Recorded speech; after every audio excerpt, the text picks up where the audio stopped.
Hi friends, నా పేరు చరణ్. ఈరోజు వీడియో వచ్చేసరికి రీసెంట్గానే మనకి పొద్దునుంచి కూడా కాంట్రవర్సీ అయితే అవుతుంది, ఏదో ఒకటి చర్చ అయితే జరుగుతుంది మొత్తం మూవీ ఇండస్ట్రీలో.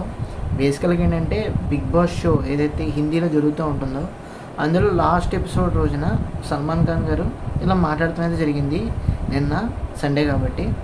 సో అదే ఆ సందర్భంగా ఏంటంటే ఆయన అయితే అక్కడ సీరియస్గానో లేదంటే సిల్లీగానో ఏదో సరదాగా మాట్లాడేశారు ఆ షోలో అబౌట్ సికిందర్ గురించి, ఏఆర్ మురుగదాస్ గారి గురించి, అదేవిధంగా మద్రాసి సినిమా గురించి.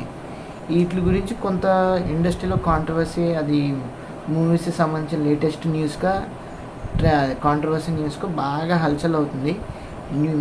ఏఆర్ మురుగదాస్ గారిని అడిగారనమాట క్వశ్చన్ ఏమని.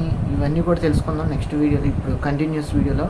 అంతకన్నా ముందు మీరు ఫస్ట్ టైం మన ఛానల్ చూసినట్టయితే తప్పకుండా మన ఛానల్ అయితే సబ్స్క్రైబ్ చేసుకోండి. ఎందుకంటే మన ఛానల్ నుంచి రెగ్యులర్గా మూవీ రిలేటెడ్ వీడియోస్ కానీ రివ్యూస్ కానీ అప్డేట్స్ కానీ వస్తూ ఉంటాయి. అవి మిస్ కాకుండా తప్పకుండా మన ఛానల్కి అయితే సబ్స్క్రైబ్ చేసుకోండి. సల్మాన్ ఖాన్ క్వశ్చన్ చేశాను అనమాట, ఏమని సికిందర్ అనేది మద్రాసి కన్నా బాగానే హిట్ అయింది కదా, మరి అంత బిగ్గెస్ట్ డిజాస్టర్ ఏం కాదు, ఫ్లాప్ ఏం కాదు కదా అని చెప్పేసి మురుగదాస్ ఖాన్ ఎక్స్ప్లెయిన్ చేయండి అని చెప్పేసి ఒక అస్త్రం అయితే వదిలేశాడు అనమాట, ప్రశ్న అస్త్రం అయితే వదిలేశాడు. అయితే అది మొత్తం ఇప్పుడు కాంట్రవర్సీగా కొంచెం నార్త్ సౌత్ లాగా, లేదంటే కొంత సినిమా ఫ్లాప్ని బట్టి. అదేవిధంగా ఏఆర్ మురుగదాస్ గారు రీసెంట్గాని మద్రాసి సినిమా సంబంధించినైనా కానీ, లేదంటే సికిందర్ ప్రమోషన్ సంబంధించిన కానీ, ఈ రెండు ప్రమోషన్స్లో కూడా తమిళ్ ఫిలిం ఇండస్ట్రీ అనేది ఏదైతే ఉందో వాళ్ళు చేసిన సినిమాలన్నీ కూడా ఎడ్యుకేట్ చేసేలాగా సినిమాలు అయితే తీస్తారంట.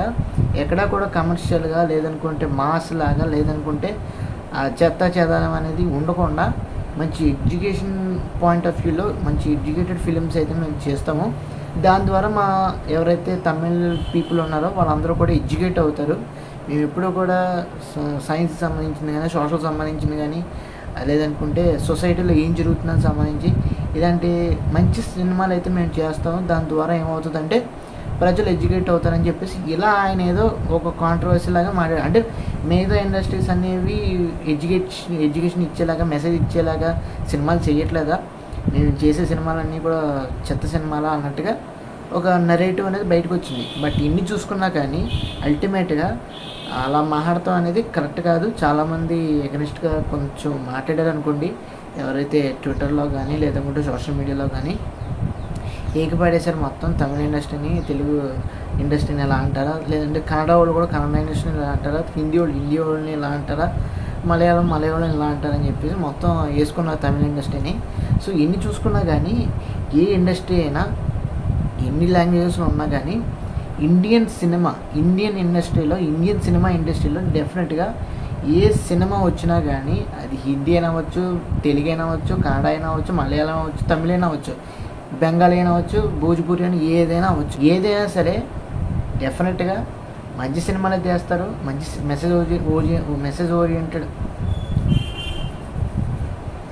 ఓరియంటెడ్ సినిమాలు చేస్తూ ఉంటారు. మంచి సొసైటీకి ఉపయోగపడే విధంగా, ఎంతోమందికి ఇన్స్పిరేషన్గా మూవీస్ ఉండేలాగా, లాంగ్ లాస్టింగ్ లాగా, లైఫ్ లాంగ్ మెమరీస్ కింద గుర్తుండేలా కొన్ని సినిమాలు అయితే వస్తూ ఉంటాయి. అలాంటి సినిమాలని మనం తీస్తున్నప్పుడు, ఇండియన్ సినిమా ఇండస్ట్రీ అందిస్తున్నప్పుడు తమిళ ఇండస్ట్రీ ఒకటే వాళ్ళ జనాల్ని, మిగతా జనాల్ని ఎడ్యుకేట్ చేసే విధంగా సినిమాలు చేస్తానంటాం అనేది కరెక్ట్ కాదు.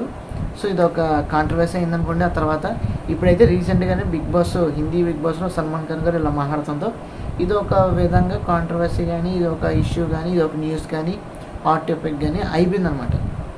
సో ఎన్ని చూసుకున్నా కానీ ఒకటి గుర్తుపెట్టుకోవాల్సిన అవసరం ఏముందంటే, సల్మాన్ ఖాన్ గారు ఇలా అడగటం అనేది కరెక్టే. ఎందుకంటే సికిందర్ సినిమా బడ్జెట్ వైజ్ చూసుకున్నా కానీ, కలెక్షన్స్ వైజ్గా చూసుకున్నా కానీ, ఎస్పెషల్గా ఓవర్సీస్ అయినా, ఇండియన్ గ్రాస్ అయినా, మొత్తం వరల్డ్ వైడ్ గ్రాస్ అయినా సరే మా మద్రాసి సినిమా కన్నా సికిందర్కి ఎక్కువ వచ్చినాయి.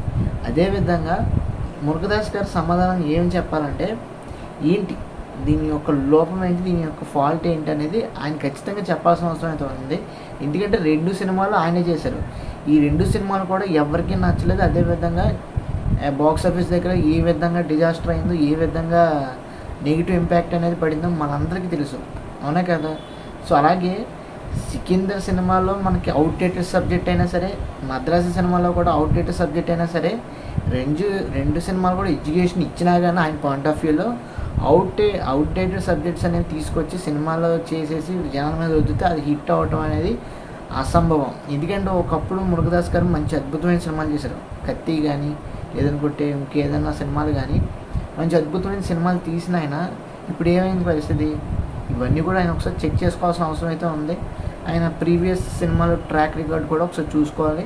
చూసి దానికి తగ్గట్టుగా ప్రజెంట్ సిచ్యువేషన్కి ట్రెండ్కి తగ్గట్టుగా సినిమాలు చేస్తే డెఫినెట్గా హిట్ అవుతుంది ఏ సినిమా అయినా సరే, అవునా కదా?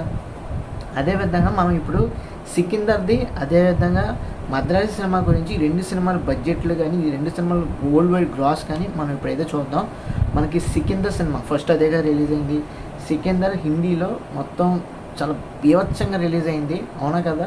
మంచి ప్రమోషన్స్ కానీ మంచి ఎలివేషన్స్ కానీ సల్మాన్ ఖాన్ కానీ ఒక హ్యూజ్ లెవెల్లో యాక్షన్ కమర్షియల్ హీరోగా బాగా ఎలివేట్ చేసి చూపించడం అయితే బాగా చేశారు. దాని బడ్జెట్ వచ్చేసరికి 200 కోట్లు. అయితే ఆ సినిమా రిలీజ్ అయిన తర్వాత హై ఎక్స్పెక్టేషన్స్తో ఉన్న జనాలందరూ కూడా కొంత అసంతృప్తితో నెగిటివ్ ఇంపాక్ట్తో ఎవరికాళ్ళు రివ్యూస్ కానీ లేదనుకుంటే టాక్స్ కానీ లేదంటే క్రిటిక్స్ కానీ ఆర్టికల్స్ కానీ ఇవన్నీ కూడా ఇచ్చిపడేశారు. అదంతా అయిపోయింది. దాని ఓవరాల్ ఎఫెక్ట్ అనేది వరల్డ్ వైడ్ గ్రాస్ చూసుకున్నట్లయితే మనం 211.34 కోట్లు అయితే కలెక్ట్ చేసింది. మొత్తం ఓవరాల్ గ్రాస్ అయితే వరల్డ్ వైడ్ గ్రాస్ అయితే చూడండి ఎంత కలెక్ట్ చేసిందో. 200 కోట్లు కలెక్ట్ చేసింది.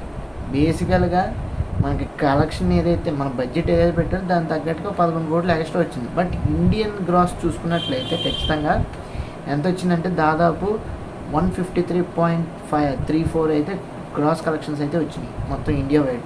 సో చూడండి 150 కోట్లు వచ్చినాయి ఇండియా వైజ్. 200 కోట్లు బడ్జెట్ పెడితే మన ఇండియా పరంగా చూసుకున్నట్లయితే 150 కోట్లు వచ్చినాయి.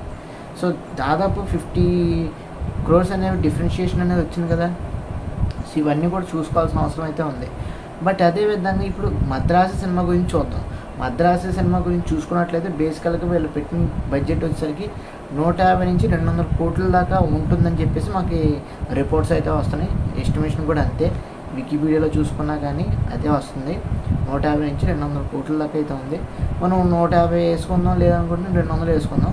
వీళ్ళకి వచ్చిన కలెక్షన్స్ చూసుకున్నట్లయితే వరల్డ్ వైడ్ గ్రాస్ అనేది షాక్ అయిపోతారు మీరు. 99.12 కోట్లు అయితే వచ్చినాయి వరల్డ్ వైడ్ గ్రాస్. చూసుకోండి 100 కోట్లు వచ్చిందనుకోండి, 100 కోట్లు గ్రాసా, 200 కోట్లు బడ్జెట్ పెడితే 100 కోట్లు గ్రాస్ వచ్చింది. సో చూడండి ఎంత హ్యూజ్ లెవెల్లో వేరియేషన్ ఉందో. సికిందర్కి ఎలా ఉంది, మద్రాసీకి ఎలా ఉంది. మద్రాసి వరల్డ్ వైడ్ గ్రాస్ వచ్చేసరికి 200 కోట్లు, ఇది వచ్చేసరికి 100 కోట్లే. సో ఎంత డిఫరెన్షియేషన్ ఉందో చూడండి. ఏ సినిమా అయినా ఏ హీరో అయినా సరే మనకు ఖచ్చితంగా పెద్ద పెద్ద హీరోలు పెద్ద పెద్ద సూపర్ స్టార్సే. హిందీలో సల్మాన్ ఖాన్ గారైనా, తమిళనాడులో ఎవరైతే శివకార్తికేయన్ గారు కానీ ఇద్దరు కూడా సూపర్ స్టార్సే, అవునా కదా? బట్ వేరియేషన్ ఎంత ఉందో చూడండి.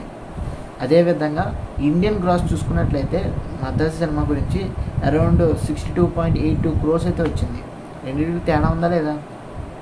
సికిందర్ అయితే ఓన్లీ ఇండియా వైడ్ అయితే 150 కోట్లు కలెక్ట్ చేస్తే ఈ మద్రాసి సినిమా 62 కోట్లు కలెక్ట్ చేసింది. చాలా విస్తీర్ణమైన డిఫరెన్షియేషన్ ఉందా లేదా? బట్ ఇక్కడ ఆలోచించుకోవాల్సింది ఏంటంటే ఎవరైతే సల్మాన్ ఖాన్ గారు ఉన్నారో ఆయన అడగటంలో తప్పలేదు. మురుగదాస్ గారు కూడా అదే విధంగా ఒకసారి చూడాలి.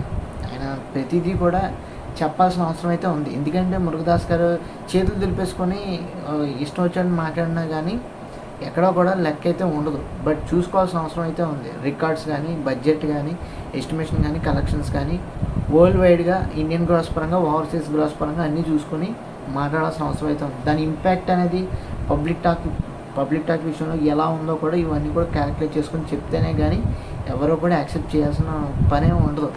సో రాజమౌళి ఎవరైతే ఏఆర్ మురుగదాస్ గారు ఉన్నారో డెఫినెట్గా అయినా చూసుకోవాల్సిన అవసరం అయితే ఉంది, మాట్లాడాల్సిన అవసరం అయితే ఉంది. అదేవిధంగా సల్మాన్ ఖాన్ గారు అడగడం వల్ల కూడా తప్పు లేదు. ఎందుకంటే సికిందర్ చాలా ఎక్కువగా బిగ్గెస్ట్ ఫ్లాప్ అయింది అని నేను ఒప్పుకున్నాను, ఫెయిల్యూర్ అని చెప్పేసి ఒప్పుకున్నాడు. బట్ సల్మాన్ ఖాన్ గారు ఏమంటున్నారు, సికిందర్ ఫెయిల్ అయింది అంటున్నారు కదా, ఫ్లాప్ అయింది అంటున్నారు కదా, బట్ మద్రాసి కూడా మీ డైరెక్షన్లోనే వచ్చింది కదా, మరి దీని సంగతి ఏంటి అంటే సికిందర్ కన్నా మద్రాసి అనేది ఏదైనా కొంచెం బాగా కలెక్ట్ చేసింది అంటారా? కాదు కదా, సికిందరే దీనికన్నా బాగా కలెక్ట్ చేసింది మద్రాసి కన్నా.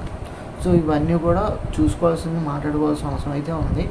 బట్ ఎన్ని విధాలుగా చూసుకున్నా కానీ అటు నార్త్ కానీ ఇటు సౌత్ కానీ రెండిట్లు కూడా సినిమాల పరంగా, డిస్ట్రిబ్యూషన్ పరంగా, లేదనుకుంటే ఒకళ్ళొకళ్ళు క్యారెక్టర్స్ కానీ, డైరెక్షన్ కానీ, యాక్టర్స్ కానీ ఎక్స్చేంజ్ అవ్వటం అనేది అసలు సూట్ అవ్వట్లేదు. ఎందుకో ఎవరి ఇండస్ట్రీ వాళ్ళు చేసుకుంటే రైజ్ అవుతున్నారు, కానీ ఒకళ్ళొకళ్ళు ఒకవేళ ఎక్స్చేంజ్ అవుతుంటే ఏదైనా రోల్ చేసినా కానీ, అంటే ఒక యాక్టర్ మన తెలుగు సినిమాకి వచ్చినా కానీ, లేదంటే మనం యాక్టర్ వేరే సినిమాకి వెళ్ళినా కానీ అంత ఇంపాక్ట్ అనేది రావట్లేదు. At the same time direction team director అయినా సరే అక్కడ పండించలేకపోతున్నాడు, ఇక్కడ పండిస్తున్నాడు. లేదనుకోండి ఇక్కడ పండించలేనప్పుడు అక్కడ పండిస్తున్నాడు. సో అన్నీ కూడా చూసుకోవాల్సిన అవసరం అయితే ఉంది. ఎవరైనా సరే వాళ్ళ ఓన్ రీజియన్లో ఎక్కువ నెంబర్ ఆఫ్ సబ్జెక్ట్స్ కానీ, కాన్సెప్ట్స్ కానీ విజువలైజ్ చేసి, కాన్సెప్చువలైజ్ చేసి సినిమాలు తీస్తే కనుక ఆడియన్స్ అందరూ కూడా ఎంకరేజ్ చేసి మన తెలుగు ఫిలిం ఇండస్ట్రీ అనేది నెంబర్ ఆఫ్ లెవెల్లో కలెక్షన్స్ని అందించగలరు, చూపించగలరు. అందులో no doubt at all. So ప్రతి ఒక్కరికి చెప్పేది ఏంటంటే, డైరెక్షన్ టీమ్కైనా, యాక్టర్స్కైనా చెప్పేది ఒకటే, మనకి ఎప్పుడు కూడా యారగంటకు పోకుండా అనవసరంగా అదేంటిది ఫార్వర్డ్ లాగా ఉండకుండా ప్రస్తుతం ప్రజెంట్ వరల్డ్లో భూమి మీద ఉంటే కనుక తగ్గట్టుగా మంచి స్టోరీస్ కనుక ప్రజెంట్ సినారియోలో ట్రెండింగ్ సబ్జెక్ట్స్ ఏదైనా తీసుకున్నట్లయితే డెఫినెట్గా ఆడియన్స్ నచ్చితే, కలెక్షన్స్ వస్తే, అదేవిధంగా మీకు పెట్టిన బడ్జెట్కి పరిపూర్ణమైన న్యాయం వస్తుంది. లిటిల్ ఎగ్జాంపుల్ చూసుకోవాలంటే, చిన్న ఎగ్జాంపుల్ చూసుకోవాలంటే, ఇంత లిటిల్ అన్నాక లిటిల్ హార్ట్సే అవి 2 కోట్ల బడ్జెట్ అయితే, 2.5 కోట్ల బడ్జెట్ అయితే 50 కోట్లు కలెక్ట్ చేస్తుంది. మీరే ఆలోచించండి ఏ విధంగా సెన్సేషన్ క్రియేట్ చేస్తుందో. కోర్ట్ సినిమా కూడా అంతే. సో అదే విధంగా కంటెంట్ ఉంటే డెఫినెట్గా అవుట్డేటెడ్ కంటెంట్ కాకుండా ప్రజెంట్ కంటెంట్ కానీ, ఫ్యూచరిస్టిక్ కంటెంట్ కానీ మీరు తీయగలిగితే డెఫినెట్గా ఏ సినిమా అయినా ఖచ్చితంగా హిట్ అవుతుంది. ఇండస్ట్రీలో నెంబర్ 1 స్థాయికి అయితే వెళ్తుంది, అందులో no doubt at all. So అది ఫ్రెండ్స్, ఓవర్గా సల్మాన్ ఖాన్ గారి గురించి, ఇటు ఏఆర్ మురుగదాస్ గారి గురించి కాంట్రవర్సీ ఏం జరుగుతుందో బయట అనేది మీకు తెలియజేశాను అనుకుంటాను. సో అది ఓవరాల్గా విషయం. అయితే మీకు నచ్చితే తప్పకుండా మన ఛానల్కి అయితే లైక్ చేయండి, షేర్ చేయండి, సబ్స్క్రైబ్ చేసుకోండి. Thanks for watching.